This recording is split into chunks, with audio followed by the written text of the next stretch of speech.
क्या आपने कभी सोचा है कि जब जीवन में चारों ओर निराशा और असफलता का अंधकार छा जाए, जब रोग और मानसिक तनाव हमारा पीछा न छोड़ें और जब कृत्रिम दिखावा या छल कपट सच्चाई के मार्ग को धुंधला करने लगे, तब वो कौन सी साक्षात और जागृत शक्ति है जो अपनी मात्र एक किरण से सारे अंधकार और असत्य को भस्म कर देती है?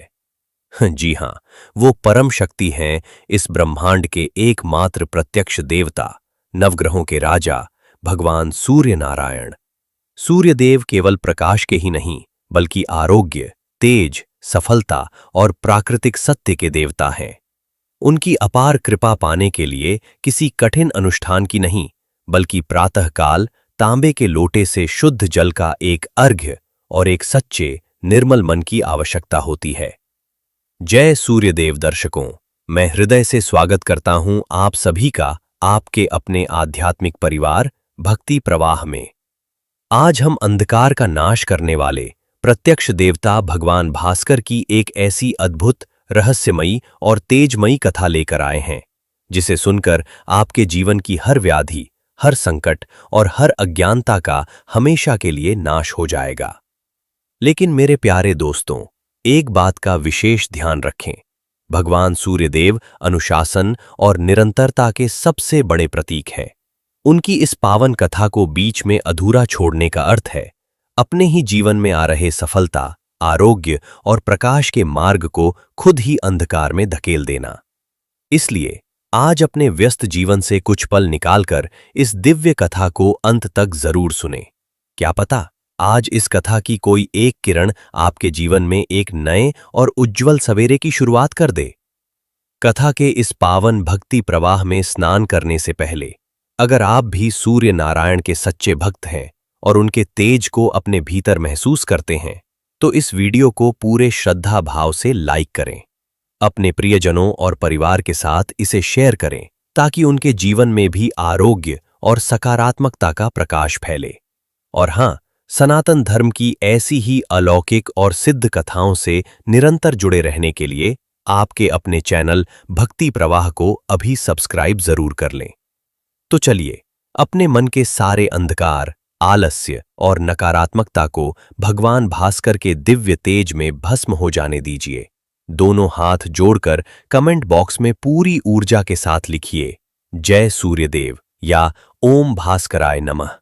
और आइए पूर्ण भक्ति भाव के साथ आरंभ करते हैं आज की यह तेजोमय महाकथा। प्राचीन काल की बात है। एक नगर में रविकांत नाम का एक अत्यंत सच्चा व्यक्ति चित्रकार और रूप सज्जाकार रहता था। उसकी चेतना का एक एक स्पंदन सत्य के प्रति समर्पित था और उसकी तूलिका केवल रंगों को धरातल पर नहीं बिखेरती थी, वरन वह मानव आत्मा के गहनतम सत्यों को रूप प्रदान करती थी। रविकांत के भीतर एक दिव्य निष्ठा थी, जो उसे साधारण कलाकारों की श्रेणी से पृथक कर एक ऋषितुल्य साधक बना देती थी। उसका अटल आध्यात्मिक विश्वास था कि सूर्य के प्राकृतिक प्रकाश में खिली हुई आत्मा की असली सुंदरता ही सर्वश्रेष्ठ है और सटीक वस्त्र संयोजन से ही मनुष्य की आत्मा का सच्चा दर्पण दिखाई देता है। उसका मानना था कि विधाता ने प्रत्येक जीव को एक विशेष आभा, एक अद्वितीय पहचान और एक सत्य रूप देकर इस धरा पर भेजा है। उस सत्य स्वरूप को कृत्रिम लेपों से ढकना उस जगन्माता और जगतपिता के निर्माण का घोर अनादर है। रविकांत की इस साधना में उसकी सहोदरा, उसकी प्रिय बहन प्रभा, उसकी शक्ति और प्रेरणा बनकर उसके साथ खद ही रहती थी। प्रभा, जिसका नाम ही साक्षात दिव्य तेज का पर्याय था, नित्य प्रति उषा काल के लालिमा युक्त क्षणों में, जब संपूर्ण सृष्टि निद्रा के आगोश से मुक्त हो रही होती थी, तब वह अत्यंत शुचिता के साथ उदित होते हुए सूर्यदेव को पवित्र अर्घ्य अर्पित करती थी। जब तांबे के पात्र से गिरती जल की अविरल धार के मध्य से होकर सूर्य की प्रथम कोमल रश्मियां प्रभा के मुखमंडल को स्पर्श करती थीं, तब उसके कंठ से निकलने वाला एयुएम सूर्याय नमः का महामंत्र संपूर्ण वातावरण में एक अपूर्व स्पंदन भर देता था। प्रभा केवल भक्ति में ही लीन नहीं रहती थी, बल्कि वस्त्रों के सटीक वर्ण संयोजन और रूप सज्जा की कला में भी अत्यंत निपुण थी। वह अपने भाई की कुटिया में आने वाले प्रत्येक व्यक्ति के अंतर्मन को समझकर उसके लिए ऐसे परिधान सामंजस्य का चयन करती थी जो उस व्यक्ति के चरित्र की पवित्रता और उसके जीवन के सच्चे संघर्ष को पूर्णतः उभार सके। दोनों भाई बहन का जीवन सूर्य नारायण की किरणों के समान ही निष्कपट, पारदर्शी और परोपकारी था। परंतु इस सत्यमयी कुटिया से कुछ ही दूरी पर नगर के सबसे कोलाहलपूर्ण और वैभवशाली मार्ग पर छलचित्र नाम का एक अत्यंत कुटिल और धूर्त व्यापारी रहता था। उसने अपनी दुकान को भ्रामक दीप्तियों, कृत्रिम दीपों और कांच के छलावे भरे टुकड़ों से इस प्रकार सजा रखा था कि दुर्बल मन वाले मनुष्य उसकी ओर स्वतः ही खींचे चले आते थे। छलचित्र का मानना था कि सत्य अत्यंत कठोर और अरुचिकर होता है, इसलिए संसार को केवल वही देखना चाहिए ये जो कृत्रिम हो, भड़कीला हो और क्षणिक संतोष देने वाला हो। वह लोगों के चित्रों में अत्यंत विचित्र प्रकार के बनावटी आभूषणों को जोधता, चेहरे की स्वाभाविक रेखाओं और पवित्र झुर्रियों को मिटाने के लिए उन पर एक मोट बनावटी लेप लगा देता था। इतना ही नहीं, वह मनुष्यों के मस्तक पर लटकते हुए कृत्रिम केश और मस्तक केश का ऐसा भ्रामक विन्यास करता था जिससे व्यक्ति का वास्तविक स्वरूप पूर्णतः विलुप्त हो जाता था। वह इस कृत्रिम सुधार और कृत्रिम परिमार्जन को ही सच्ची कला कहता था और अज्ञानी समाज को यह विश्वास दिलाने में सफल हो चुका था कि ईश्वर की बनाई रचना अधूरी है और केवल वह ही उसे त्रुटिहीन बना सकता है। उसके इस कपट जाल के कारण नगर के लोग अपनी स्वाभाविक पहचान खो रहे थे और आत्मिक अंधकार की ओर बढ़ रहे थे। एक बार रविवार का परम पावन दिन आया, जो भगवान भास्कर की आराधना के लिए संपूर्ण चराचर जगत में सर्वश्रेष्ठ माना जाता है। इस दिन सूर्य नारायण आकाश के केंद्र में स्थित होकर अपनी प्रखर रश्मियों से पूरी पृथ्वी का शोधन कर रहे थे, परंतु माया के वशीभूत अज्ञानी लोगों की एक भारी भिद्ध छलचित्र की दुकान पर एकत्र हो रही थी। लोग अपने वास्तविक रूप से लज्जित होकर उस धूर्त व्यापारी के पास इस लालसा में आए थे कि वह उनके चित्रों में कृत्रिम केश और बनावटी चमक जोध कर उन्हें समाज के सामने एक मिथ्या स्वरूप में प्रस्तुत करे। छलचित्र बड़े ही अहंकार के साथ अपनी कूटनीति का प्रदर्शन कर रहा था। वह लोगों की आंखों में भ्रम का अंजन लगा रहा था और उनकी अंतरात्मा की सच्ची सुंदरता को अपने कृत्रिम परिमार्जन से सदा के लिए मिटा रहा था। संपूर्ण नगर इस झूठे दिखावे के विषैले प्रभाव में आकंठ डूब चुका था, जहां हर व्यक्ति दूसरे से अधिक बनावटी और कृत्रिम दिखने की आत्मघाती होड़ में लगा हुआ था। इसके विपरीत नगर के एकांत छोर पर स्थित रविकांत की कुटिया में एक अद्भुत शांति और सात्विक ऊर्जा का वास था। वहां कोई कृत्रिम दीप नहीं जल रहे थे, बल्कि कुटिया की खुली छतों और झरोखों से होकर भगवान सूर्य की पावन रश्मियां भीतर प्रवेश कर रही थीं। रविकांत उसी प्राकृतिक प्रकाश में बैठकर पूरी तन्मयता के साथ लोगों के अत्यंत सटीक और सच्चे चित्र उकेरने में मग्न था। उसका पूरा ध्यान वस्त्रों के सटीक संयोजन, रूप सज्जा और व्यक्ति के अंतर्निहित सत्य को बाहर लाने पर केंद्रित था। वह अपनी तूलिका को रंग में डुबोने से पूर्व मन ही मन जय भगवान भास्कर का स्मरण करता था। उसका दृढ़ विश्वास था कि भगवान भास्कर का प्रकाश कभी झूठ नहीं बोलता। वह राजा और रंग, सुंदर और कुरूप दोनों को समान रूप से देखता है और उनके वास्तविक स्वरूप को निखारता है। रविकांत ने सूर्य की रश्मियों को ध्यान में रखकर एक ऐसी अलौकिक कला को सिद्ध कर लिया था जिसमें बिना किसी कृत्रिम सुधार या बनावटी लेप के केवल प्रकाश के सही कोण और परिधान सामंजस्य के माध्यम से व्यक्ति की आत्मा की दिव्यता प्रकट हो जाती थी। उसके चित्रों को देखने पर ऐसा आभास होता था मानो उनमें से सत्य की कोई पावन सुगंध उत्सर्जित हो रही हो, जो दर्शक के मन के विकारों को धो डालती थी। समय धीरे धीरे आगे बढ़ा और ठीक दोपहर का वह क्षण आया जब सूर्यदेव आकाश के मध्य में प्रतिष्ठित होकर अपनी पूर्ण सत्ता के साथ तप रहे थे। उनका ताप इस समय अपने चरम पर था, मानो वे सृष्टि के सत्य और असत्य की परीक्षा लेने के लिए स्वयं उद्यत हुए हों। इसी भीषण आतप के बीच नगर के मुख्य द्वार से एक अत्यंत थका हुआ वृद्ध यात्री प्रविष्ट हुआ। उसके वस्त्र धूल से धूसरित थे, उसके पैर थक कर लड़खड़ा रहे थे और उसके मुख पर जीवन की अनंत यात्राओं की गहरी थकावट अंकित थी। परंतु यदि कोई सूक्ष्म दृष्टि से देखता तो वह जान पाता कि उस वृद्ध के मस्तक और नेत्रों में एक ऐसा अलौकिक और रहस्यमयी तेज था जो सामान्य जनमानस की समझ से परे था। वह यात्री संसार की रीति को देखने निकला था। चलते चलते वह सबसे पहले उस चमचमाती दुकान के सामने रुका, जहां अहंकारी छलचित्र अपने भ्रामक व्यापार में लीन था। छलचित्र ने जब उस जीर्ण शीर्ण, झुर्रियों से भरे और धूल धूसरित वृद्ध यात्री को देखा तो उसके मन में तत्काल एक कुटिल विचार आया। उसने सोचा कि यदि वह इस अत्यंत कुरूप और थके हुए वृद्ध को अपनी कृत्रिम कला के माध्यम से एक अत्यंत रूपवान और त्रुटिहीन पुरुष के रूप में परिवर्तित कर दे, तो उसकी इस विद्या का डंका पूरे आर्यावर्त में गूंज उठेगा। लोभ और मद में पूरी तरह अंधे हो चुके छलचित्र ने उस रहस्यमयी यात्री को बड़े आदर का स्वांग रचते हुए अपने आसन पर बिठाया। उसने तुरंत अपनी कला के घृणित साधनों को उठाया। उसने उस यात्री के चित्र पर असीमित कृत्रिम चमक बिखेर दी। उसके मस्तक की प्रत्येक गरिमापूर्ण और ज्ञानमयी झुर्री को बनावटी लेप की परतों से ढक दिया।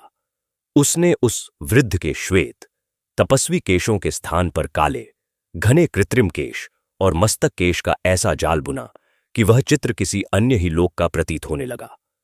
अंत में उसने उस चित्र में अकल्पनीय और झूठे आभूषणों का समावेश कर दिया, जिससे वह परम तपस्वी यात्री अपनी वास्तविक पहचान को पूरी तरह खो बैठा।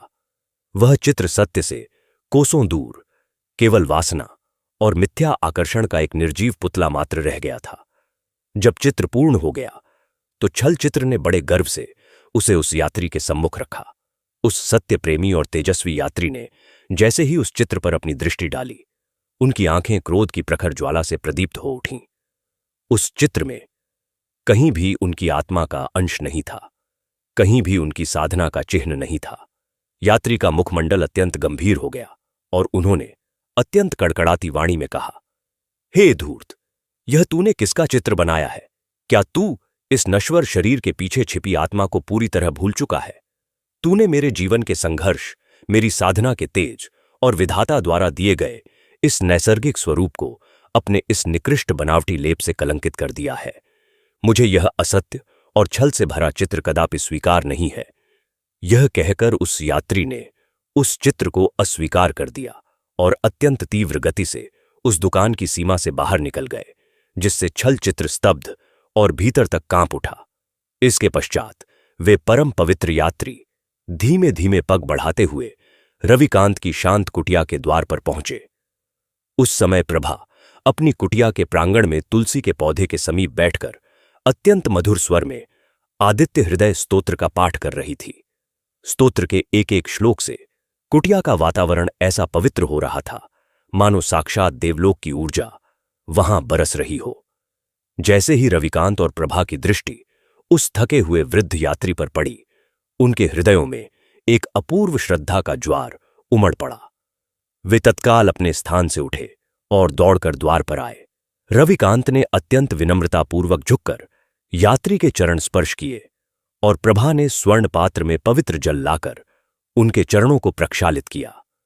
दोनों ने उन्हें कुटिया के भीतर उस स्थान पर बिठाया जहां सूर्य की किरणें सीधे आकर उनके मुख को आलोकित कर रही थीं।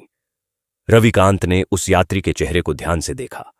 उसने देखा कि भले ही वहां थकान की रेखाएं हैं, परंतु उन रेखाओं के पीछे संपूर्ण ब्रह्मांड का ज्ञान और करुणा छिपी हुई है। उसने अपनी बहन प्रभा की ओर संकेत किया। प्रभा ने अपनी सूक्ष्म बुद्धि और वर्ण संयोजन की श्रेष्ठ समझ का उपयोग करते हुए उस यात्री के आंतरिक वैराग्य और अलौकिक सत्ता के अनुकूल वस्त्रों का चयन किया। उसने उन्हें एक ऐसा परिधान सामंजस्य प्रदान किया जो सूर्य की किरणों के साथ मिलकर उनके तेज को और अधिक प्रदीप्त कर रहा था। रविकांत ने अपनी तूलिका उठाई और अपने मन को पूरी तरह भगवान भास्कर के चरणों में एकाग्र कर दिया। उसने कोई कृत्रिम केश नहीं लगाए, कोई बनावटी लेप नहीं लगाया। उसने केवल सूर्य की रश्मियों के नैसर्गिक खेल और सत्य के प्रति अपनी अटूट निष्ठा का आश्रय लिया। वह जैसे जैसे अपनी तूलिका चला रहा था, वैसे वैसे उस यात्री के चेहरे की एक एक झुर्री, उनके नेत्रों की अगाध करुणा और उनके मुख का अलौकिक तेज उस धरातल पर जीवंत हो रहा था। रविकांत का पूरा ध्यान केवल और केवल उस सत्य को प्रकट करने पर था जो विधाता ने उस महापुरुष के भीतर स्थापित किया था। कुछ ही समय में वह चित्र पूर्ण हो गया। वह चित्र नहीं था, बल्कि वह तो सत्य का साक्षात विग्रह था, जिसमें उस वृद्ध यात्री की आत्मा का प्रतिबिंब हूबहू दिखाई दे रहा था। उनके चेहरे का अलौकिक तेज, सत्य और उनकी तपस्या की असीम गहराई उस चित्र से इस प्रकार फूट रही थी मानो वह अभी बोल उठेगा। जैसे ही रविकांत ने अत्यंत विनीत भाव से वह चित्र उस यात्री के सम्मुख प्रस्तुत किया और उस दिव्य यात्री की दृष्टि स्वयं के उस सत्य स्वरूप पर पड़ी, वैसे ही संपूर्ण सृष्टि में एक अकल्पनीय महाचमत्कार घटित हो गया। कुटिया के भीतर का दृश्य क्षण भर में बदल गया। उस साधारण और थके हुए यात्री का भौतिक शरीर एकाएक अंतर्ध्यान हो गया और उनके स्थान पर एक ऐसा प्रचंड, दिव्य और अनंत प्रकाश पुंज प्रकट हुआ जिससे 10 दिशाएं आलोकित हो उठीं। रविकांत और प्रभा ने देखा कि उनके सामने साक्षात भगवान सूर्य नारायण अपने समस्त ऐश्वर्य और महिमा के साथ प्रकट हो चुके थे। वे अपने सप्तरंगी रथ पर आसीन थे, जिसके 7 अश्व अत्यंत ओजस्वी और ऊर्जा से भरे हुए थे। भगवान भास्कर के मस्तक पर कोटि कोटि सूर्यों के समान चमकता हुआ मुकुट था। उनके हाथों में पद्म और अभय मुद्रा थी और उनके पूरे विग्रह से ब्रह्मांड को संचालित करने वाली अलौकिक रश्मियां निकल रही थीं। इस परम अलौकिक दृश्य को देखकर रविकांत और प्रभा के रोंगटे खड़े हो गए। वे भय, विस्मय और परम आनंद के सागर में डूब गए। उनके मुख से केवल एयुएम सूर्याय नमः और जय भगवान भास्कर की प्रचंड गूंज निकलने लगी। वे साक्षात परमात्मा के इस रूप के सामने भूमि पर दंडवत प्रणिपात कर गए। तब भगवान सूर्य नारायण ने अपने रथ पर से ही अत्यंत गंभीर, मेघ के समान गंभीर और वेदमयी वाणी में बोलना प्रारंभ किया। उनकी वाणी से कुटिया का एक एक कण, आकाश और पाताल सब कंपायमान हो उठे। उन्होंने कहा, हे कला के सच्चे साधक रविकांत और हे मेरी परम भक्त प्रभा, मैं तुम दोनों की निष्ठा और सत्य के प्रति अगाध समर्पण से अत्यंत प्रसन्न हूं। इस संपूर्ण नगर में अज्ञान और वासना का अंधकार फैला हुआ था, जहां मनुष्य अपनी वास्तविक पहचान को भूलकर कृत्रिमता की ओर भाग रहा था। उस कुटिल छल चित्र ने मेरे द्वारा दी गई सच्ची पहचान को अपने झूठे और कृत्रिम आवरण से छिपाने का घोर पाप किया है। उसने मानव मन को भ्रमित किया है और कला का अपमान किया है। परंतु रविकांत, तूने संसार के प्रलोभनों के आगे घुटने नहीं टेके। तूने मेरे प्राकृतिक प्रकाश और अपनी सच्ची रूप सज्जा का उपयोग करके मनुष्य की आत्मा का सबसे सच्चा दर्पण बनाया है। तूने यह सिद्ध किया है कि सत्य को किसी बनावटी लेप की आवश्यकता नहीं होती। सत्य स्वयं में ही परम सुंदर और त्रुटिहीन है। भगवान भास्कर की इस अमृतवाणी के समाप्त होते ही उनके दाहिने हाथ से एक तीव्र स्वर्णिम प्रकाश की किरण निकली और वह सीधे रविकांत की तूलिका और प्रभा के हृदय में समा गई। भगवान सूर्यदेव के इस परम आशीर्वाद से रविकांत की सत्यकला और उसका यश संपूर्ण ब्रह्मांड में अमर हो गया। उसकी वह साधारण सी मिट्टी की कुटिया क्षण भर में दिव्य स्वर्ण और मणियों के समान चमकने लगी। वहां का प्रकाश इतना पवित्र था कि जो भी रोगी या दुखी व्यक्ति उस कुटिया की सीमा में प्रवेश करता, उसके सारे कष्ट और मानसिक विकार स्वतः ही नष्ट हो जाते। रविकांत की कला को अब साक्षात देवलोक का संरक्षण प्राप्त हो चुका था, परंतु इसके विपरीत उसी समय न्याय के देवता, जगत के चक्षु भगवान सूर्यदेव का अचूक और प्रचंड न्याय उस कुटिल व्यापारी पर बरस पड़ा।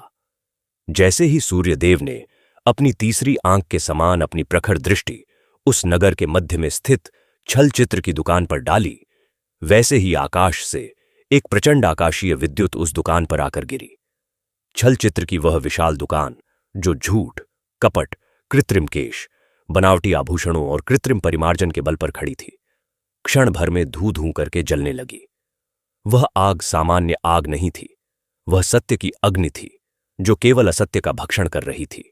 छल चित्र चिल्लाता रहा, अपनी उस मायावी कला के नष्ट होने पर छाती पीटता रहा, परंतु देखते ही देखते उसका वह सारा कृत्रिम व्यापार, वे सभी झूठे चित्र और उसका संचित किया हुआ सारा अधर्म का धन हमेशा हमेशा के लिए जलकर भस्म हो गया। नगर के लोग इस भयंकर सर्वनाश को देखकर थर थर कांपने लगे और उन्हें समझ में आ गया कि भगवान भास्कर के न्याय से कोई भी पाखंडी बच नहीं सकता। इस महाविनाश के बाद संपूर्ण नगर का वातावरण शुद्ध हो गया। लोगों के मनों से वह कृत्रिमता का मोह भंग हो गया जो उन्हें विनाश की ओर ले जा रहा था। अब सर्वत्र रविकांत की सत्य कला की ही चर्चा थी। भगवान सूर्यदेव का वह सप्तरंगी रथ धीरे धीरे आकाश की अनंत गहराइयों में विलीन होने लगा, परंतु उनकी उपस्थिति का वह अलौकिक अनुभव और आदित्य हृदय की वह प्रचंड गूंज उस कुटिया में सदैव के लिए स्थापित हो गई। रविकांत और प्रभा ने हाथ जोड़कर अश्रुपूर्ण नेत्रों से भगवान सूर्य नारायण को विदा किया, परंतु उनके हृदयों में सत्य का जो प्रकाश प्रज्वलित हुआ था वह कभी मंद होने वाला नहीं था।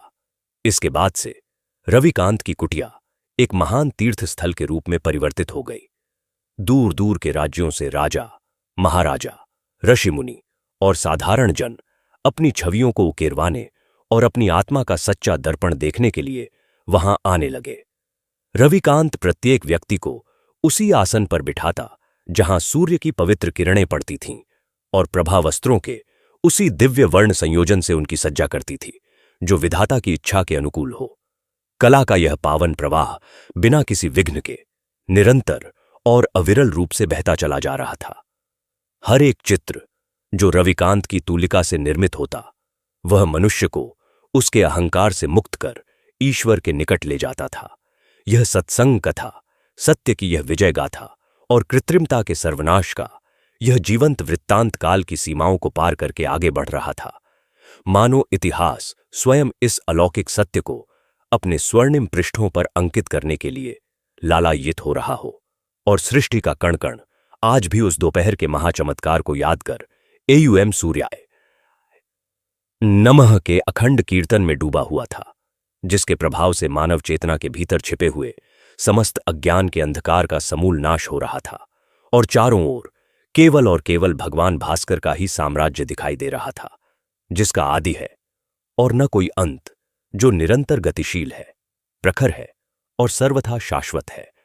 काल का चक्र अपनी धुरी पर अबाध गति से घूमता रहा, परंतु उस सिद्ध कुटिया का तेज दिन प्रतिदिन और भी अधिक प्रखर होता जा रहा था। रविकांत की तूलिका अब केवल एक उपकरण नहीं रह गई थी, अपितु वह भगवान भास्कर की रश्मियों का ही एक मूर्त रूप बन चुकी थी। जो भी व्यक्ति उस कुटिया की चौखट को पार करता वह अपने भीतर एक अपूर्व शांति और आत्म साक्षात्कार का अनुभव करता। उस नगर के निवासियों का जीवन अब पूरी तरह से बदल चुका था।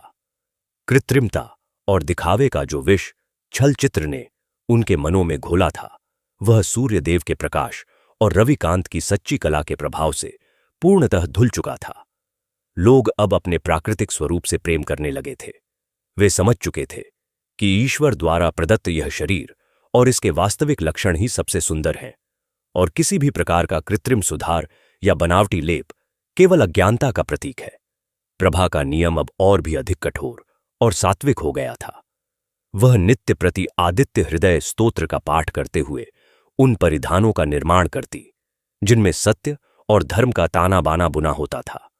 उसका वस्त्र संयोजन इतना अचूक था कि जब कोई भक्त उन वस्त्रों को धारण कर रविकांत के समक्ष अपनी छवियां बनवाने बैठता तो उसके भीतर का सारा संकोच और भय स्वतः ही समाप्त हो जाता।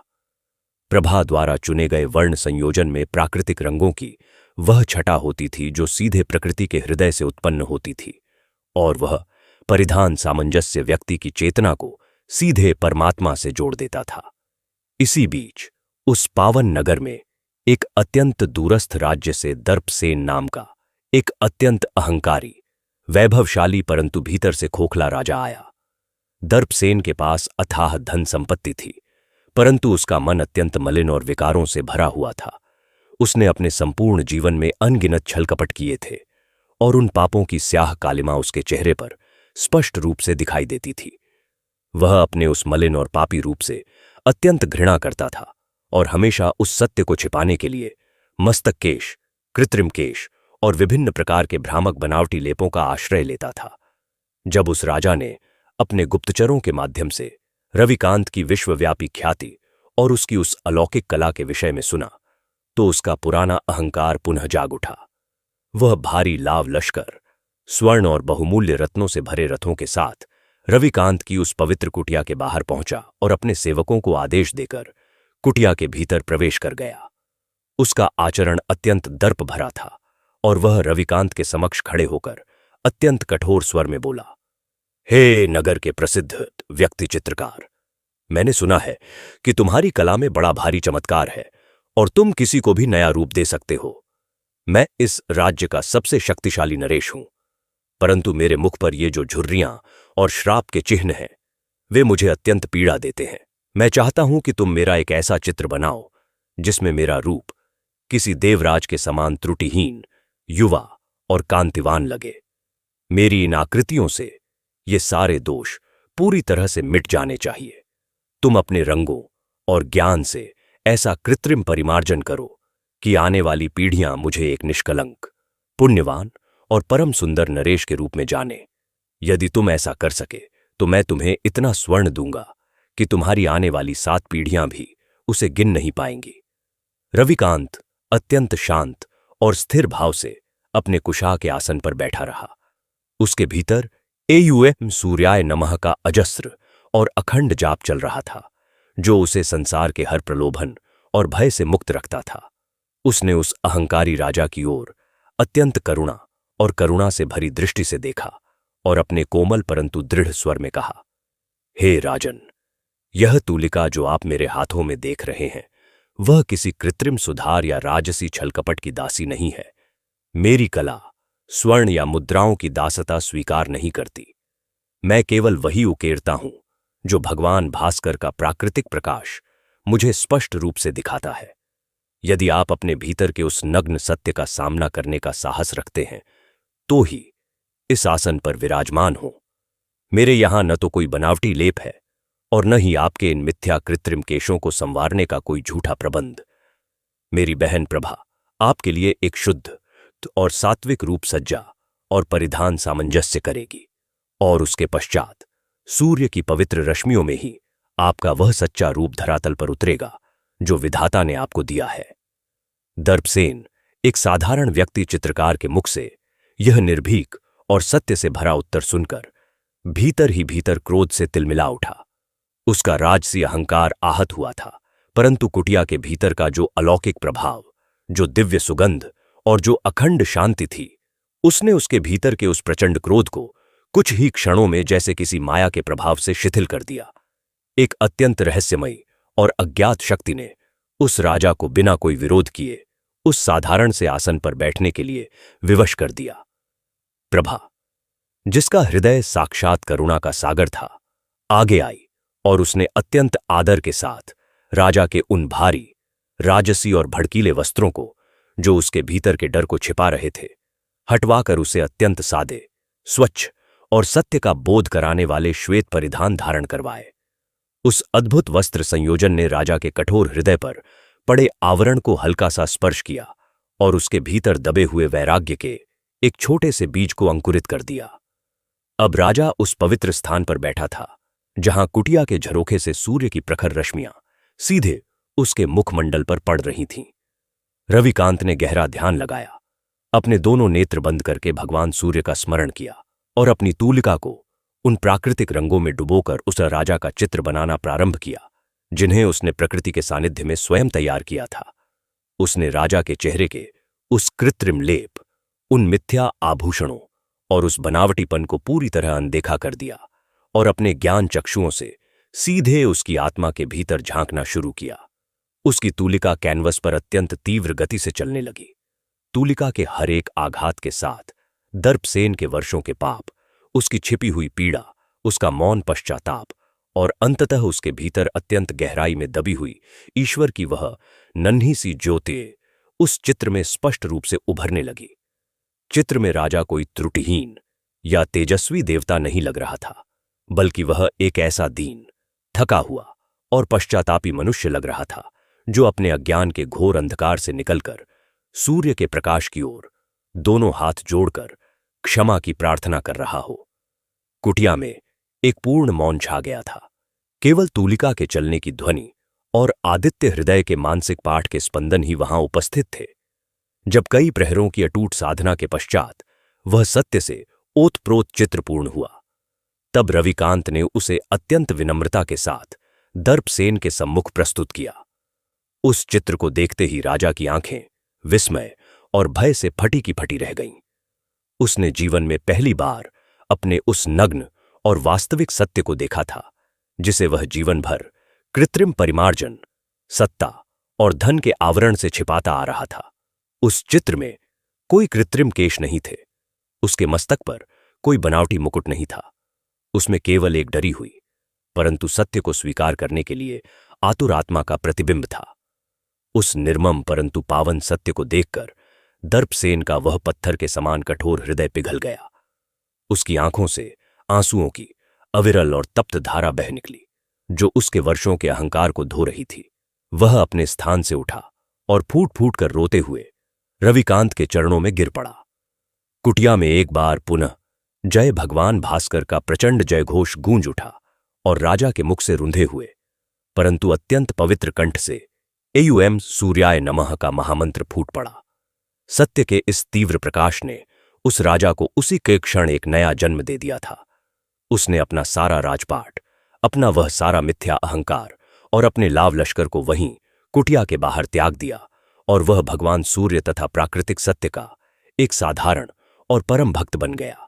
यह अद्भुत घटना दावानल की तरह चारों दिशाओं, वनों, पर्वतों और समुद्रों को पार करती हुई संपूर्ण भूमंडल में फैल गई। अब रविकांत की कुटिया केवल रूपसज्जा या किसी सामान्य कला का केंद्र नहीं रह गई थी, अपितु वह आत्मा के पूर्ण शुद्धिकरण और परब्रह्म की प्राप्ति का एक महातीर्थ बन चुकी थी। जो भी व्यक्ति अपने भीतर के छल कपट, मानसिक विकारों और अज्ञान से ग्रसित होता, वह नंगे पैर दौड़कर इस कुटिया की शरण में आता और प्राकृतिक प्रकाश में अपने सत्य स्वरूप का दर्शन कर जीवन मुक्त हो जाता। प्रकृति भी मानो रविकांत की इस साधना में उसकी पूर्ण रूप से सहचरी बन गई थी। प्रातः काल जब सूर्यदेव अपनी प्रथम स्वर्णिम रश्मियां पृथ्वी पर बिखेरते, तो वे सबसे पहले रविकांत की कुटिया के प्रांगण में खिले हुए उन अलौकिक पुष्पों को स्पर्श करतीं और फिर उन पुष्पों के प्राकृतिक रंगों और रस से प्रभा ऐसे परिधान तैयार करतीं जिनका वस्त्र संयोजन देखते ही बनता था। वह रूप सज्जा इतनी पवित्र और उच्च कोटि की होती थी कि उसे देखकर साक्षात देवगण भी स्वर्ग से पुष्प वर्षा करने लगते थे। यह बात अब पूरे ब्रह्मांड में सिद्ध हो चुकी थी कि ईश्वर की बनाई गई किसी भी रचना में कोई कृत्रिम सुधार करने की चेष्टा करना महापाप है और जो रूप प्रकृति ने दिया है वही परम सत्य है। कुटिया के बाहर एक विशाल और पवित्र वट वृक्ष था, जिसकी शाखाएं चारों दिशाओं में फैली हुई थीं। उसी वट वृक्ष की छांव में अब वे लोग विश्राम करते थे जो अपनी आकृतियों से कृत्रिमता का विष निकालने के लिए वहां आते थे। एक दिन उस वट वृक्ष के नीचे एक अत्यंत सुंदर परंतु अत्यंत उदास स्त्री आकर बैठी। उसका नाम मृगनयनी था, जो एक समय में एक बहुत बड़े साम्राज्य की सर्वश्रेष्ठ नर्तकी हुआ करती थी। मृगनयनी ने अपनी कला के नाम पर अपने शरीर और मुख पर इतने अधिक कृत्रिम लेप और मिथ्या आवरण चढ़ा लिए थे कि वह अब स्वयं भी नहीं जानती थी कि दर्पण में दिखने वाला रूप उसका अपना है या किसी और का। उसके मस्तक पर विचित्र प्रकार के मस्तक केश इस तरह से जड़े गए थे कि उसके माथे की स्वाभाविक चमक पूरी तरह लुप्त हो चुकी थी। जब वह रविकांत के समक्ष प्रस्तुत हुई तो उसकी आंखों में एक गहरी शून्यता थी। उसने भारी मन से कहा, हे सत्य के उपासक रूप सज्जाकार, मैंने जीवन भर लोगों की तालियां और वाहवाही बटोरी है, परंतु आज मैं अत्यंत अकेली और रिक्त हूं। मेरे इस रूप में जो कुछ भी त्रुटिहीन दिखता है वह सब असत्य है। मैं आपसे विनती करती हूं कि मेरे इस दिखावे के आवरण को अपनी तूलिका से चीर दें और मुझे मेरा वह रूप लौटा दें जो मेरी मां ने जन्म के समय देखा था। मैं अब इस कृत्रिम परिमार्जन का भार और नहीं सह सकती। रविकांत ने अत्यंत शांत भाव से ध्यान लगाया। कुटिया के भीतर का वातावरण एक बार फिर आदित्य हृदय के मंत्रों से पवित्र होने लगा। प्रभा ने उस नर्तकी के उन भारी और दमघोंटू परिधानों को हटवाकर उसे एक अत्यंत कोमल और प्राकृतिक सूत से बना वस्त्र पहनाया। उस वस्त्र का वर्ण संयोजन इतना अद्भुत था कि वह उस स्त्री के भीतर दबी हुई ममता और सरलता को बाहर ला रहा था। सूर्य की रश्मियां जैसे ही मृगनयनी के चेहरे पर पड़ीं, रविकांत ने अपनी तूलिका उठा ली। उसने उस स्त्री के चेहरे की उन बारीक रेखाओं, उन उदास आंखों और उस थकी हुई मुस्कान को अपने कैनवस पर उतारना शुरू किया, जो वर्षों से कृत्रिमता के बोझ तले दबी हुई थीं। बिना किसी छलकपट और बिना किसी बनावटी लेप के, केवल प्राकृतिक प्रकाश के सानिध्य में एक ऐसी आकृति उभरकर सामने आई जो किसी अप्सरा से भी अधिक सुंदर थी, क्योंकि उस सुंदरता में एक जीवित आत्मा सांस ले रही थी। जब मृगनयनी ने अपना वह चित्र देखा तो वह स्वयं को पहचान ही नहीं पाई। यह वह कृत्रिम और निर्जीव नर्तकी नहीं थी जो लोगों के मनोरंजन का साधन थी। यह तो एक अत्यंत पवित्र, ममतामयी और गरिमापूर्ण देवी का रूप था, जो उसके भीतर सदैव से विद्यमान था। मृगनयनी ने उसी क्षण अपने समस्त कृत्रिम आभूषण और कृत्रिम केश उतारकर अग्नि में भस्म कर दिए, और वह भी उस सत्य के महाअभियान में प्रभा की सहयोगिनी बन गई।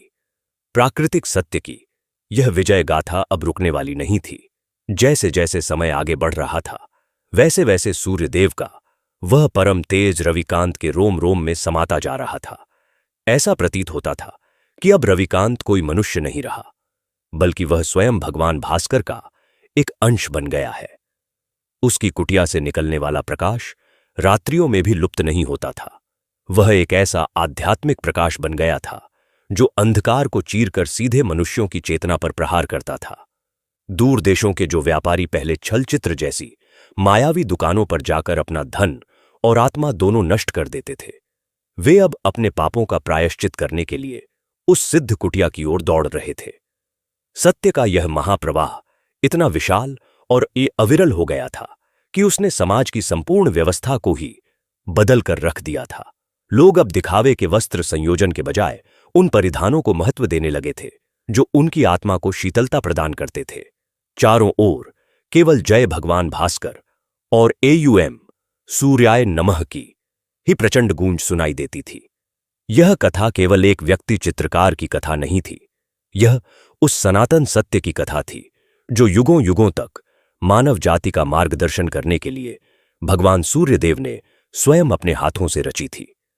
इस अनंत कथा में हर दिन एक नया अध्याय जुड़ता जा रहा था, जहां कोई न कोई भटकी हुई आत्मा आती, अपने कृत्रिम आवरणों को उतार फेंकती और प्राकृतिक रूप सज्जा की उस पावन अग्नि में तपकर कुंदन बन जाती। और यह महाप्रवाह, यह दिव्य ज्योति, यह सत्य और असत्य का महासंग्राम उस परम चेतना के केंद्र में निरंतर, बिना किसी बाधा के, अनंत काल तक यूं ही प्रवाहित होता रहा, जहां न कोई आदि था और न ही कोई ठहराव, बस एक अखंड और अविरल सत्य की शाश्वत यात्रा जो कभी रुकने वाली नहीं थी। इसी अखंड और शाश्वत प्रवाह के मध्य एक दिन उस पवित्र नगर की सीमाओं पर भ्रांतिनाथ नामक एक महामायावी और अत्यंत अभिमानी पुरुष का आगमन हुआ। वह स्वयं को इस चराचर जगत का सबसे महान रूप सज्जाकार और भ्रम निर्माता मानता था। उसने अनेकों दूरस्थ देशों और मायावी वनों में भ्रमण करके ऐसी तामसिक विद्याएं सीखी थीं जिनसे वह किसी भी कुरूप वस्तु या मलिन मनुष्य को अपने बनावटी लेप और घोर छलकपट से परम सुंदर और त्रुटिहीन दिखा सकता था।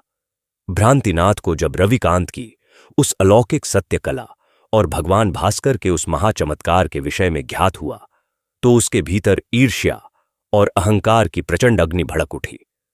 उसने सोचा कि सूर्य की रश्मियों और सादे वस्त्र संयोजन में भला ऐसा क्या रहस्यमयी आकर्षण हो सकता है जो उसके बहुमूल्य कृत्रिम सुधार और अद्भुत कृत्रिम परिमार्जन में नहीं है। वह यह सिद्ध करने के लिए व्याकुल हो उठा कि संसार में केवल भ्रम और कृत्रिमता ही सर्वोपरि है और सत्य केवल एक दुर्बलता है। वह अपने एक विशाल और अत्यंत भड़कीले रथ पर सवार होकर, जिसे मिथ्या चमक और कृत्रिम आभूषणों से पूरी तरह लादा गया था, रविकांत की उस सिद्ध कुटिया की ओर चल पड़ा। उसके रथ के पीछे उसके मायावी शिष्यों की एक बहुत बड़ी टोली थी जो अपने कंधों पर बड़े बड़े संदूक उठाए हुए थे। उन संदूकों में भांति भांति के कृत्रिम केश, विचित्र प्रकार के मस्तक केश, अत्यंत भ्रामक वर्ण संयोजन वाले परिधान और अनगिनत प्रकार के विषैले बनावटी लेप भरे हुए थे। कुटिया के द्वार पर पहुंचकर भ्रांतिनाथ ने अत्यंत ऊंचे, कर्कश और दर्प से भरे हुए स्वर में रविकांत को एक खुली चुनौती दी। उसने गर्जना करते हुए कहा, हे छद्म और अज्ञानी व्यक्ति चित्रकार, अपनी इस कुटिया से बाहर आ और देख कि संसार की सबसे श्रेष्ठ और त्रुटिहीन रूप सज्जा क्या होती है। मैं तेरी इस साधारण सी प्राकृतिक कला को अपनी मायावी शक्तियों और कृत्रिम परिमार्जन के बल पर पल भर में तुच्छ सिद्ध कर दूंगा। कुटिया के भीतर उस समय प्रभा अत्यंत भक्तिभाव से भगवान सूर्यदेव के निमित्त आदित्य हृदय स्तोत्र का गान कर रही थी और रविकांत अपने गहरे ध्यान में लीन था। भ्रांतिनाथ की वह कर्कश ध्वनि सुनकर भी दोनों भाई बहन के मुखमंडल की अगाध शांति तनिक भी भंग नहीं हुई। रविकांत अत्यंत सहजता, सरलता और मुख पर एक अलौकिक मुस्कान लिए कुटिया के द्वार से बाहर आया। उस समय दोपहर का सूर्य अत्यंत प्रखर था और प्राकृतिक प्रकाश की रश्मियां सीधे उसके मुख पर पड़ रही थीं, जिससे वह साक्षात एक तेजस्वी और जीवन मुक्त ऋषि प्रतीत हो रहा था। रविकांत के इस शांत रूप को देखकर भ्रांतिनाथ भीतर ही भीतर और अधिक क्रोधित हो गया। उसने तुरंत अपने शिष्यों को एक संकेत दिया और उन्होंने पल भर में एक अत्यंत कुरूप, व्याधिग्रस्त, जीवन से निराश और मलिन अवस्था वाले भिखारी को पकड़कर वहां उपस्थित जनसमूह के बीच खड़ा कर दिया। भ्रांतिनाथ ने अत्यंत अहंकारपूर्वक उद्घोष किया, मैं इस अत्यंत दरिद्र और मलिन मनुष्य को अपने कृत्रिम सुधार और बनावटी लेप से एक ऐसा तेजस्वी और त्रुटिहीन राजकुमार बना दूंगा कि स्वर्ग के देवता भी इसके रूप को देखकर लज्जित हो जाएंगे। और इसके पश्चात, हे रविकांत, तू इसे अपनी इस कथित प्राकृतिक कला से सुंदर बनाकर दिखाना। यह कहकर भ्रांतिनाथ ने बिना एक कटाट क्षण गनवाए उस कांपते हुए भिखारी पर अपने अत्यंत तीव्र रसायनों, विषैले रंगों और बनावटी लेपों का कठोर प्रयोग करना प्रारंभ कर दिया। उसने उस भिखारी के जीर्ण शीर्ण सिर पर अत्यंत घने और काले कृत्रिम केश स्थापित कर दिए। उसके माथे की गहरी झुर्रियों को छिपाने के लिए एक अत्यंत विचित्र प्रकार के मस्तक केश का आवरण लगा दिया। उसके कृशकाय शरीर पर अत्यंत भड़कीले, भारी और असंगत वर्ण संयोजन वाले वस्त्र पहना दिए और उसके चेहरे की वास्तविक पीड़ा व भूख को अपने कृत्रिम परिमार्जन की मोटी परतों के नीचे निर्दयतापूर्वक दबा दिया। उसने उस दरिद्र मनुष्य के शरीर में इतना छल कपट भर दिया कि कुछ ही समय में वह भिखारी बाहर से तो किसी महासंपन्न और कांतिवान राजकुमार जैसा दिखने लगा, परंतु यदि कोई उसके भीतर झांक कर देखता तो उसकी आंखों में अभी भी वही गहरा दुख, अनकहा भय और एक भयानक खोखलापन स्पष्ट दिखाई दे रहा था। भ्रांतिनाथ ने अपनी उस निर्जीव, श्वासहीन और असत्य रचना पर अत्यंत गर्व किया और व्यंग्यपूर्ण हंसी हंसने लगा। तब रविकांत ने अपने भीतर भगवान भास्कर का स्मरण किया और अत्यंत करुणा के साथ उस भिखारी की उन उदास आंखों की ओर देखा। उसने अत्यंत गंभीर और शांत स्वर में कहा, हे अज्ञानी भ्रांतिनाथ, तुमने इस दुखी मनुष्य के नश्वर शरीर पर केवल दिखावे और अहंकार का एक भारी बोझ लाद दिया है, परंतु इसकी आत्मा अभी भी उसी पीड़ा के अंधकार में चीत्कार कर रही है। सत्य कभी भी कृत्रिम आवरणों और बनावटी लेप के नीचे नहीं छिपता, वह प्रकाश की एक छोटी सी किरण से ही बाहर आ जाता है। रविकांत के इतना कहते ही प्रभा एक शांत सरिता की भांति कुटिया से बाहर आई। उसके हाथ में एक अत्यंत निर्मल, श्वेत और प्राकृतिक सूत से बुना हुआ परिधान था। प्रभा ने अत्यंत वात्सल्य, करुणा और ममता के साथ उस भिखारी के शरीर से उन अत्यंत भारी, पीड़ादायक और कृत्रिम वस्त्रों को एक एक करके हटाना प्रारंभ किया। उसने उस दरिद्र मनुष्य को वह निर्मल परिधान पहनाया जिसका वस्त्र संयोजन इतना शांत, पवित्र और गरिमापूर्ण था कि वह उस भिखारी की थकी हुई आत्मा को तत्काल शीतलता और अभय प्रदान करने लगा। प्रभा के इस परिधान सामंजस्य में एक ऐसी ईश्वरीय करुणा थी कि भिखारी के नेत्रों से स्वतः ही जल बहने लगा। फिर रविकांत ने अत्यंत आदर के साथ उस दरिद्र व्यक्ति का हाथ पकड़ा और उसे अपनी कुटिया के भीतर उस परम पवित्र आसन पर बिठाया जहां भगवान भास्कर का पवित्र और प्राकृतिक प्रकाश बिना किसी बाधा के सीधे पड़ रहा था।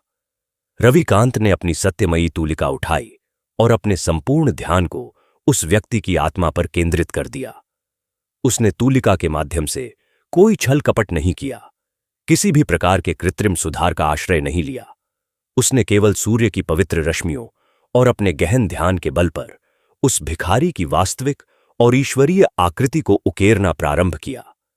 वह अपनी तूलिका से उस व्यक्ति के जीवन के संघर्षों, उसकी सहनशीलता और उसके भीतर छिपे हुए ईश्वर के उस शाश्वत अंश को अपने प्राकृतिक रंगों के माध्यम से धरातल पर उतार रहा था। जैसे जैसे वह व्यक्ति चित्र पूर्ण होने लगा, कुटिया के भीतर का वातावरण और बाहर खड़े जनसमूह के हृदय जय भगवान भास्कर और एयुएम सूर्याय नमः की दिव्य और प्रचंड ध्वनियों से गुंजायमान होने लगे। जब कई प्रहर की अखंड साधना के पश्चात वह अद्वितीय व्यक्ति चित्र पूर्ण हुआ, तो उसमें कोई कृत्रिम केश या झूठी चमक वाला राजकुमार नहीं था, बल्कि उसमें एक ऐसा परम ज्ञानी, तपस्वी और जीवन के सत्य से भरा हुआ मानव मुखमंडल था, जिसने अपने असीम दुखों को ही अपनी सबसे बड़ी साधना बना लिया था। उस चित्र से एक ऐसा अलौकिक और निर्मल तेज फूट रहा था, जो भ्रांतिनाथ के सभी मायावी रसायनों, उसके मिथ्या ज्ञान और उसके संपूर्ण कृत्रिम परिमार्जन को क्षण भर में राख कर देने के लिए पर्याप्त था। जैसे ही उस दरिद्र परंतु सत्य से प्रकाशित मनुष्य ने अपना वह वास्तविक चित्र देखा, उसके भीतर का सारा अज्ञान, हीन भावना और दरिद्रता का भाव एक ही क्षण में नष्ट हो गया। उसके नेत्रों से प्रेमाश्रु बहने लगे और वह उसी क्षण साक्षात नारायण के एक अनन्य भक्त के रूप में परिवर्तित हो गया।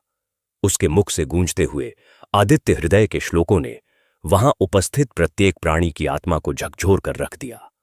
यह अकल्पनीय और दिव्य दृश्य देखकर भ्रांतिनाथ का वह पर्वत के समान विशाल अहंकार एक क्षण में चूर चूर हो गया। उसकी मायावी और कृत्रिम कला सूर्य के उस परम सत्य प्रकाश के सामने वैसे ही नष्ट हो गई, जैसे प्रातःकाल की प्रथम किरण के समक्ष भयंकर रात्रि का गहन अंधकार मिट जाता है। भ्रांतिनाथ, जो कुछ समय पूर्व तक स्वयं को विश्व का सबसे महान रूप सज्जाकार मान रहा था, वह कांपते हुए अपने घुटनों के बल भूमि पर गिर पड़ा और फूट फूट कर रोते हुए रविकांत और उस सूर्य रश्मि से प्रकाशित चित्र के समक्ष क्षमा की भिक्षा मांगने लगा। उसकी आंखों से बहते हुए आंसुओं ने उसके अपने चेहरे पर लगे हुए सारे बनावटी लेप को धो डाला और उसका असली, डरा हुआ और अत्यंत साधारण रूप सबके सामने आ गया। उसने अपने ही हाथों से अपने वे सभी कृत्रिम केश, मस्तक केश और छल कपट से भरे हुए संदूक उठाए और उन्हें कुटिया के बाहर जल रही पवित्र अग्नि में हमेशा हमेशा के लिए स्वाहा कर दिया। यह भगवान सूर्यदेव की असीम महिमा और प्राकृतिक सत्य की एक और प्रचंड तथा ऐतिहासिक विजय थी। इस अद्भुत घटना के पश्चात रविकांत की कुटिया से निकलने वाला सत्य का वह अलौकिक प्रकाश और भी अधिक प्रखर, व्यापक और अखंड हो गया। अब प्रभा की रूपसज्जा तथा परिधान सामंजस्य की विद्या केवल एक कला नहीं रही थी, बल्कि वह एक दिव्य और लौकिक अनुष्ठान बन गई थी, जहां निरंतर सत्य की अखंड ज्वाला प्रज्वलित रहती थी और संपूर्ण भूमंडल से अनगिनत भटकी हुई आत्माएं अपने अज्ञान और कृत्रिम आवरणों को त्याग कर भगवान भास्कर की उन अनंत, जीवनदायिनी और तेजोमय रश्मियों में स्नान करने के लिए खींची चली आ रही थीं।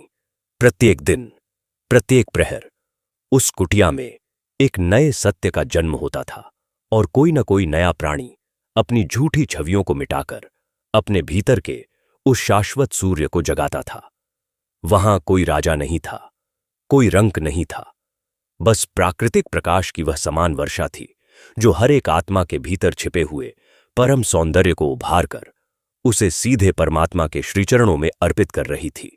और जय भगवान भास्कर की यह प्रचंड ध्वनि उस नगर की सीमाओं को तोड़कर वनों, पर्वतों, नदियों और अनंत आकाश को चीरती हुई संपूर्ण ब्रह्मांड के एक एक कण को उस परब्रह्म के महाज्ञान से झंकृत कर रही थी, जहां सत्य का यह महाप्रवाह अपनी पूरी शक्ति, दिव्यता और अनंत ऊर्जा के साथ बिना किसी विश्राम के, बिना किसी ठहराव के, युग युगांतरों तक केवल और केवल आगे की ओर बढ़ता ही चला जा रहा था। और संपूर्ण चराचर जगत उस प्राकृतिक सत्य और सूर्यदेव की उस अलौकिक सत्ता के समक्ष नतमस्तक होकर अपनी चेतना के उस महाजागरण में विलीन होता जा रहा था, जो कभी न तो समाप्त हो सकता था और न ही जिसकी कोई सीमा निर्धारित की जा सकती थी, क्योंकि सत्य तो स्वयं में ही अनंत है और उसकी महिमा का वह प्रकाश उन अनगिनत आत्माओं के भीतर एक अखंड ज्योति बनकर प्रज्वलित हो चुका था, जो सदा सर्वदा के लिए कृत्रिम परिमार्जन और दिखावे के उस घोर अंधकार से मुक्त हो चुकी थीं और अब केवल भगवान सूर्य नारायण की उस अमृतमयी रश्मियों के दिव्य आगोश में अपनी श्वासें ले रही थीं, जहां हर एक श्वास के साथ एयुएम सूर्याय नमः का महामंत्र ब्रह्मांड के उस असीम विस्तार में एक नई ऊर्जा का संचार कर रहा था।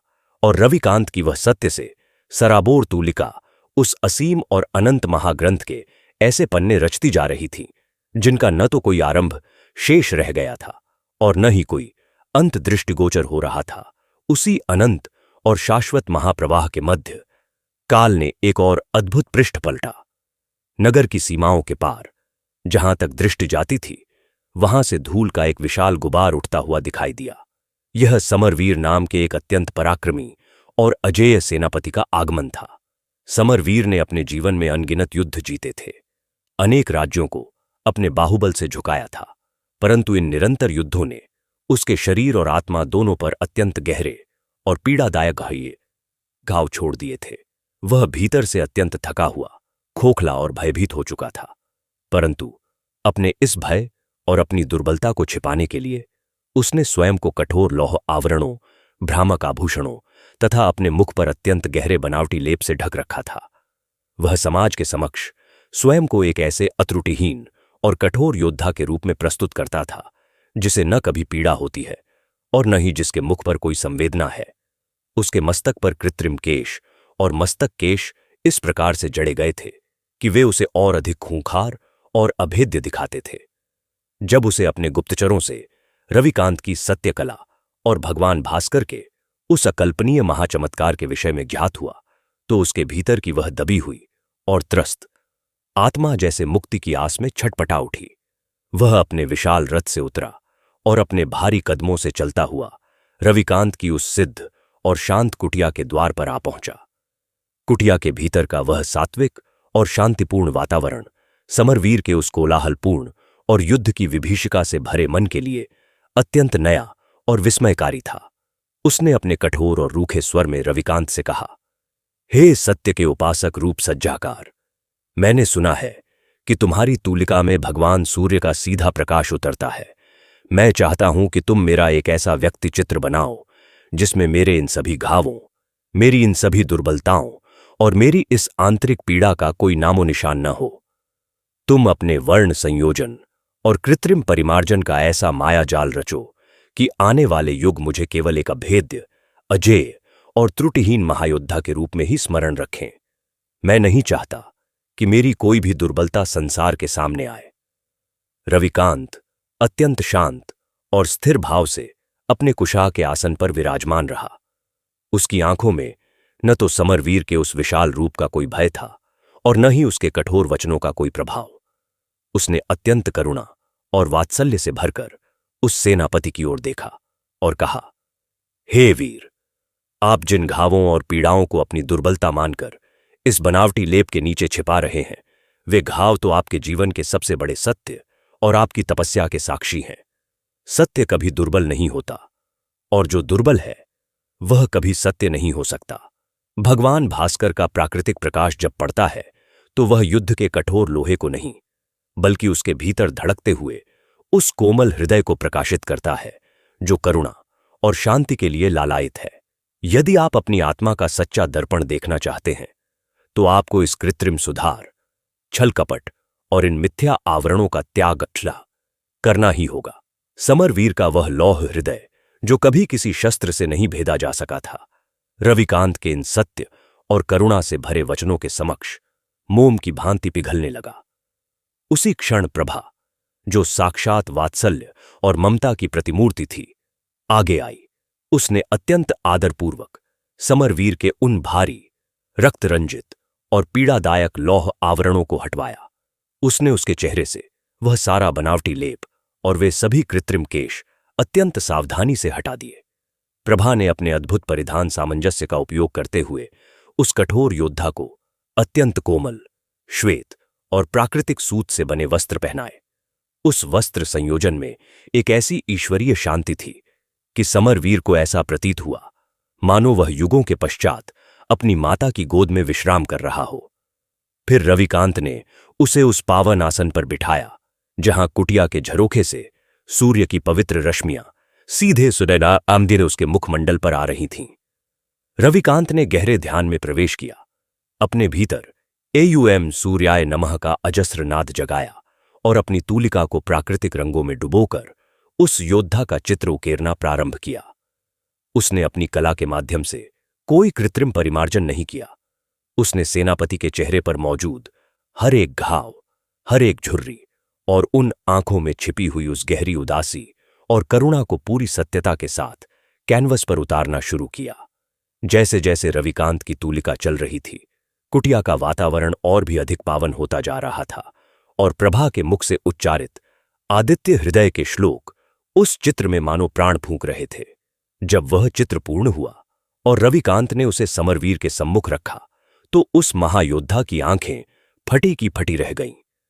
उस चित्र में कोई कठोर, अभेद्य और भावनाहीन योद्धा नहीं था, बल्कि उसमें एक अत्यंत महान, करुणामय और जीवन के सत्य को स्वीकार करने वाला एक ऐसा महापुरुष था जिसके घाव उसके पतन के नहीं बल्कि उसके परम उत्कर्ष के प्रतीक लग रहे थे। सूर्य की रश्मियों ने उस चित्र में उसके भीतर के उस देवता को जगा दिया था जिसे वह जीवन भर युद्ध की ज्वाला में भस्म करता रहा था। अपना वह सच्चा और परम पवित्र रूप देखकर समरवीर बच्चों की तरह फूट फूट कर रोने लगा। उसके भीतर का सारा अंधकार, सारा भय और वह सारा दिखावा आंसुओं की उस पावन धारा में बहकर सदा के लिए नष्ट हो गया। उसने उसी क्षण अपने सभी अस्त्र शस्त्र उस कुटिया के बाहर त्याग दिए और दोनों हाथ जोड़कर घुटनों के बल बैठकर जय भगवान भास्कर का प्रचंड उद्घोष किया। यह एक और आत्मा की विजय थी जो कृत्रिमता के उस भयानक जाल से निकलकर सत्य के अनंत आकाश में उड़ान भर चुकी थी। कुटिया के बाहर उपस्थित प्रकृति भी मानो इस महापरिवर्तन पर आनंदित होकर पुष्प वर्षा कर रही थी और सूर्यदेव का वह परम तेज अब रविकांत की उस सिद्ध कुटिया से निकलकर संपूर्ण ब्रह्मांड के एक एक प्राणी के हृदय में अपना स्थायी निवास बना रहा था। इस अलौकिक कुटिया की कीर्ति अब केवल पृथ्वी लोक तक सीमित नहीं थी, बल्कि अंतरिक्ष के गंधर्व और विद्याधर भी अपने विमानों को रोककर इस प्राकृतिक रूप सज्जा और सत्य के महाअनुष्ठान के दर्शन करने लगे थे। एक दिन जब सूर्यदेव अपनी पूर्ण ऊष्मा के साथ मध्याह्न में तप रहे थे, तब एक अत्यंत विचित्र घटना घटी। उस कुटिया के प्रांगण में एक अत्यंत रहस्यमयी और धुंधली सी आकृति प्रकट हुई। यह कोई साधारण प्राणी नहीं था, बल्कि भ्रांति रेखा नाम की एक ऐसी मायावी यक्षिणी थी जिसने सदियों तक तपस्या करके यह वरदान प्राप्त किया था कि वह अपनी आकृतियों को किसी भी भ्रम और छल कपट के सांचे में ढाल सकती थी। भ्रांति रेखा का वास्तविक स्वरूप अत्यंत मलिन और ऊर्जाहीन हो चुका था, परंतु वह अपने शरीर पर निरंतर बनावटी लेप और अनगिनत प्रकार के कृत्रिम सुधार करके स्वयं को स्वर्ग की अप्सराओं से भी अधिक त्रुटिहीन मानती थी। जब वह कुटिया में आई तो उसके साथ एक तीव्र और असहज करने वाली गंध भी आई जो कृत्रिम रंगों और मायावी रसायनों से उत्पन्न हो रही आई थी। भ्रांति रेखा ने अत्यंत गर्व से रविकांत की ओर देखा और कहा, हे रूप सज्जाकार, मैंने सुना है कि तुम सत्य का दर्पण दिखाते हो, परंतु मेरा सत्य तो यह है कि मैं अपने मस्तक केश और इन कृत्रिम केशों के बल पर स्वयं अपना सत्य गढ़ती हूं। मेरा परिधान सामंजस्य मेरी स्वयं की माया से उत्पन्न होता है। यदि तुम में वास्तव में भगवान भास्कर का तेज है तो मेरी इन पल पल बदलती आकृतियों में से मेरा सबसे सच्चा रूप उकेर कर दिखाओ। भ्रांति रेखा ने जैसे ही यह कहा, उसने अपने मायाजाल से अपनी एक के बाद एक कई छवियां प्रकट करनी शुरू कर दीं। कोई अत्यंत भयंकर थी, कोई अत्यंत लुभावनी और कोई पूरी तरह से भ्रामक। कुटिया के भीतर एक भ्रम का भंवर उठने लगा, परंतु रविकांत अपने ध्यान से तनिक भी विचलित नहीं हुआ। उसने अत्यंत शांतिपूर्वक अपनी तूलिका उठाई और केवल सूर्य की पवित्र रश्मियों की ओर देखा, क्योंकि वह जानता था कि माया चाहे कितनी भी शक्तिशाली क्यों न हो, सत्य के प्रकाश और भगवान भास्कर की दृष्टि से कुछ भी छिप नहीं सकता। और वह उस यक्षिणी की आत्मा के उस मूल बिंदु को खोजने के लिए अपनी चेतना को अनंत गहराइयों में उतारने लगा, जहां से यह सारा भ्रम उत्पन्न हो रहा था। और धीरे धीरे उसकी तूलिका उस कैनवस पर उस परम सत्य को आकार देने लगी जो उस मायाविनी के सभी कृत्रिम आवरणों को चीरकर बाहर आने के लिए अकुला रहा था। रविकांत का ध्यान अत्यंत गहरा और अभेद्य होता जा रहा था। भ्रांति रेखा की उन अनगिनत, भयानक और लुभावनी भ्रामक आकृतियों के बीच उसकी तूलिका ने उस मायाविनी की आत्मा के सबसे सूक्ष्म, सबसे छिपे हुए और सत्य अंश को पकड़ लिया। उसने कोई कृत्रिम परिमार्जन नहीं किया, किसी भी प्रकार के छल कपट या मिथ्या रंगों का सहारा नहीं लिया, बल्कि सूर्य की रश्मियों के सीधे प्रकाश में यक्षिणी का केवल वह रूप उकेरा जो उसने सदियों पहले स्वयं विधाता से प्राप्त किया था। जब वह चित्र पूर्ण हुआ तो उसमें न तो कोई त्रुटिहीन और मायावी अप्सरा थी और न ही कोई भयानक राक्षसी, बल्कि उसमें एक अत्यंत साधारण, शांत और युगों के पश्चाताप से भरी हुई स्त्री का मुखमंडल था। उस चित्र में स्त्री के मुख पर कोई बनावटी लेप नहीं था, उसके मस्तक पर कोई विचित्र मस्तक केश या कृत्रिम केश नहीं थे, और न ही उसका वस्त्र संयोजन भ्रामक था। यह एक ऐसी थकी हुई आत्मा का चित्र था जो अपनी ही रची हुई माया, दिखावे और कृत्रिमता के बोझ तले दबकर अपने वास्तविक ईश्वर को भूल चुकी थी। भ्रांति रेखा ने जैसे ही अपने उस सबसे सच्चे, अत्यंत पवित्र और नग्न सत्य को देखा, कुटिया में उत्पन्न वह सारा मायावी भंवर एक ही क्षण में जड़वत होकर शांत हो गया। उसकी वे सारी भ्रामक आकृतियां धुएं की भांति हवा में विलीन हो गईं और वह परम मायाविनी अपने उसी साधारण, वास्तविक रूप में धरातल पर आ गिरी जो चित्र में उकेरा गया था। उस यक्षिणी ने चीत्कार करते हुए अपने शरीर पर लदे हुए उन सभी कृत्रिम आभूषणों, झूठी चमक और छल कपट से भरे आवरणों को अपने ही हाथों से नोचकर अग्नि में फेंक दिया। वह बच्चों की भांति फूट फूट कर रोने लगी और उसने रविकांत तथा उस प्राकृतिक सत्य के समक्ष साष्टांग दंडवत करते हुए अपने उस अत्यंत मलिन परंतु सच्चे स्वरूप को पूर्णतः स्वीकार कर लिया। प्रभा ने आगे बढ़कर अत्यंत वात्सल्य, करुणा और स्नेह के साथ उस रोती हुई स्त्री को उठाया। उसने भ्रांति रेखा को एक अत्यंत साधारण, श्वेत और प्राकृतिक सूत से बुना हुआ परिधान पहनाया, जिसका परिधान सामंजस्य, साक्षात शांति और वैराग्य का प्रतीक था। इस वस्त्र संयोजन ने भ्रांति रेखा की आत्मा को वह अभय प्रदान किया जिसे वह सदियों से खोज रही थी। इस अंतिम और सबसे भयंकर माया के नष्ट होते ही कुटिया में भगवान भास्कर का प्राकृतिक प्रकाश अपने परम और अकल्पनीय चरम पर पहुंच गया। वह प्रकाश इतना तीव्र, इतना पावन और इतना अलौकिक हो गया कि भौतिक संसार की सीमाएं पिघलने लगीं। रविकांत की सत्यमयी तूलिका, उसके द्वारा बनाए गए वे सभी आत्म साक्षात्कार कराने वाले चित्र और प्रभा द्वारा तैयार की गई वह सारी प्राकृतिक रूप सज्जा, सब कुछ एक स्वर्णिम और अखंड ज्योति में परिवर्तित होने लगे। संपूर्ण कुटिया एक दिव्य ब्रह्मांडीय ऊर्जा के केंद्र में बदल गई। तभी आकाश और पाताल को भेदती हुई साक्षात भगवान सूर्य नारायण की अत्यंत गंभीर, ओजस्वी और वेदमयी वाणी अंतरिक्ष से गूंज उठी। हे रविकांत, हे प्रभा, तुम्हारी सत्य की इस कठोर साधना और प्राकृतिक रूप सज्जा का महाअनुष्ठान आज पूर्ण हुआ। तुमने अपने अचूक ध्यान और मेरी रश्मियों के प्रताप से इस ब्रह्मांड से कृत्रिमता, माया और दिखावे के घोर अंधकार का समूल नाश कर दिया है। अब यह तूलिका और यह सत्य केवल इस पृथ्वी या इस कुटिया तक सीमित नहीं रहेगा। इतना कहते ही कुटिया के भीतर एक महाविस्फोट के समान प्रकाश उत्पन्न हुआ, जो आंखों को चूंधियाने वाला नहीं, बल्कि आत्मा को तृप्त करने वाला था। वह संपूर्ण सिद्ध कुटिया, परम साधक रविकांत और उसकी धर्मपरायण बहन प्रभा, सब के सब भगवान भास्कर की उन अनंत और जीवनदायिनी रश्मियों में एकाकार हो गए। उन्होंने अपना नश्वर और भौतिक शरीर त्याग दिया और वे स्वयं सत्य का प्रकाश बन गए। अब वे ब्रह्मांड के हर उस कोने, हर उस ग्रह और हर उस नक्षत्र में सूर्य की किरण बनकर पहुंचने लगे, जहां कहीं भी अज्ञान, मिथ्या अहंकार और बनावटी लेप का अंधकार जन्म लेने का प्रयास करता था। नगर के सभी लोग, दूर दूर से आए राजा, रंक, योद्धा और वह मायाविनी यक्षिणी, संपूर्ण जगत उस अलौकिक और परम मोक्ष के दृश्य को देखकर भूमि पर दंडवत हो गया। प्रकृति का कण कण उस प्राकृतिक सत्य की विजय पर आनंदित होकर झूम उठा। अब चारों दिशाओं में, दसों लोकों में, वनों में, पर्वतों में और उस अनंत अंतरिक्ष की असीम गहराइयों में केवल एक ही प्रचंड गूंज शेष रह गई थी। जय भगवान भास्कर, एयूएम सूर्याय नमः। और आदित्य हृदय के उन पवित्र और ऊर्जावान श्लोकों की वह अखंड ध्वनि, जो हर प्राणी की चेतना में प्राकृतिक रूप सज्जा और सत्य के उस परम महत्व को युगों युगों के लिए स्थापित कर चुकी थी, जहां भविष्य में कभी कोई कृत्रिम सुधार नहीं पनप सकता था, कोई छल कपट नहीं टिक सकता था। बस आत्मा का वह अत्यंत सच्चा, शाश्वत और परम प्रखर रूप ही इस संपूर्ण सृष्टि का एकमात्र और सर्वोपरि सत्य बनकर सदा सदा के लिए अमर हो गया।